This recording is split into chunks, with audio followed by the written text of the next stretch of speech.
আমাদের হায়াতেরও তিনটা অংশ, সকাল, দুপুর আর এই বিকাল গড়িয়ে সন্ধ্যা। ঠিক দুপুরটা যেরকম তেজওয়ালা, আমাদের হায়াতের যৌবনটাও এরকম তেজওয়ালা। আমাদের হায়াতের যৌবনকাল আর আমাদের এই 24 ঘন্টার দিনের দুপুরের অংশ যেটা, রৌদ্রের প্রখরতার অংশ যেটা, এটা। অতএব উচিত কিছু করলে এই টাইমে কর, এই টাইমে কর।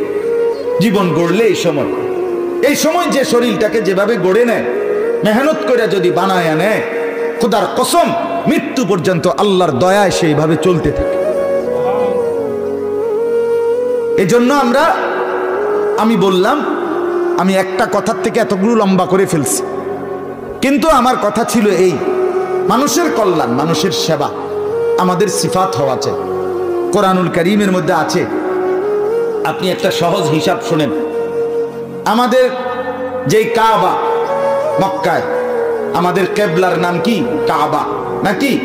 এই কাবার ব্যাপারে আল্লাহ কোরআনে বলছেন, ইন্না আউওয়ালা বাইতিন বুদিআ লিন্নাস। আল্লাহ বলেন এটাই প্রথম ঘর যেটা আমি আল্লাহ তাআলা বানিয়েছি সমস্ত মানুষের জন্য। কার জন্য? কোন? লিন্নাস। এই শব্দটা কোন তো না, এই যেমনি কইছি এমনি কোন, লিন্নাস। সবাই বলেন মানুষের জন্য। কার জন্য বলেন? আমার কাবা আল্লাহ বলছেন এটা মানুষের জন্য। 2 নাম্বার, আমাদের নবী মুহাম্মাদুর রাসূলুল্লাহ সাল্লাল্লাহু আলাইহি, আল্লাহ উনাকেও বলছে আপনাকে আমি পাঠিয়েছি। কেন পাঠিয়েছি? কাফাতাল লিন্নাস, সমস্ত মানুষের জন্য। আপনি রাসূল কেন? সমস্ত মানুষের জন্য। ওমা আরসালনাকা ইল্লা কাফাতাল লিন্নাস, আপনি সমস্ত মানুষের জন্য। তাহলে কাবা কার জন্য? বলেন না। রাসূলুল্লাহ সাল্লাল্লাহু আলাইহি সাল্লাম তিনি কার জন্য? 3 নাম্বার, এই যে কিতাব, এটার নাম কি? কোরআন। এটা আমাদের কিতাব কিনা বলেন? আল্লাহ বলেন এইটাও হুদাল লিন্নাস, সমস্ত মানুষের জন্য।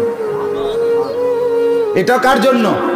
এখন এই কয়টা মানুষের জন্য হলো? কয়টা? 3টা। 1 নাম্বার কি? কাবা। 2 নাম্বার কি? মুহাম্মাদুর রাসূলুল্লাহ সাল্লাল্লাহু আলাইহি সাল্লাম। 3 নাম্বার কি? কোরআন। এটা 1 নাম্বার 2 নাম্বার কথা না, আপনি 1 পিস করতে পারেন, নবীজির নাম আগে নিতে পারেন, কোনো অসুবিধা নেই। তাহলে এই যে 3টা, লিন্নাস, কোরআন মানুষের জন্য, কাবা মানুষের জন্য, রাসূল মানুষের জন্য। এবার আমি ইমানদার, আপনি মুমিন, আমরা যারা এখানে মুসলমান, আমরা যারা ইমানদার, দেখেন 800 কোটি মানুষের মধ্য থেকে আমাকে আপনাকে আল্লাহ পছন্দ করে ইমানদার বানাইছে, আখিরি নবীর ইমানদার উম্মত বানাইছে। কেন? আমি কেন?